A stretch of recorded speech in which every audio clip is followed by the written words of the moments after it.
पण राऊतसाहेब, निवडणुकांनंतर महापौर कोणाचा होणार याविषयी दावे केले जातात. मग महायुतीतून ही दावे होतात की महायुतीचा होईल, भाजपचा होईल, शिवसेनेचा होईल. तुम्हाला राज ठाकरे आणि उद्धव ठाकरे यांच्यातही दावा केला जातो. तुम्ही म्हणतात की शिवसेनेचा महापौर होईल, राज ठाकरेंच्या पक्षाचे नेते म्हणतात मनसेचा महापौर होईल. असं कोणी म्हणालेलं नाहीये.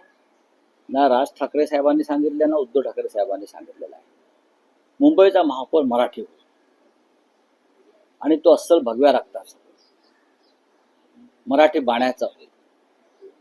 आणि हे मराठी बाण्याचे जे आहेत ते भारतीय जनता पक्ष किंवा मिंदे सांगतात बरं का, तसे नाहीत.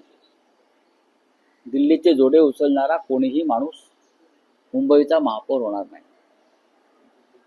जो हुतात्मा चौकात जाऊन आमच्या 105 हुतात्म्यांपुढे साष्टांग दंडवत घालील आणि इथे महाराष्ट्राची गर्जना करेल असाच महापौर होईल. आणि ते जे रक्त आहे, तो बाणा आहे, तो शिवसेना आणि मनसे या दोन पक्षामध्ये आहे. या क्षणी मराठीसाठीच निर्माण झालेले आणि मराठी अस्मितेसाठीच लढणारे हे दोन पक्ष आहेत.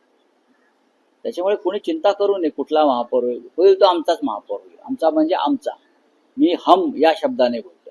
म्हणजे ठाकरे बंधूंचा. हो, ठाकरे बंधूंचाच होणार महापौर ना.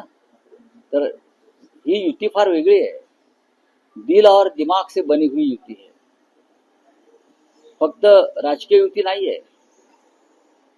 तन मन धन हे दिल और दिमाग अशी युती आहे. राऊतसाहेब, मनसे हा पक्ष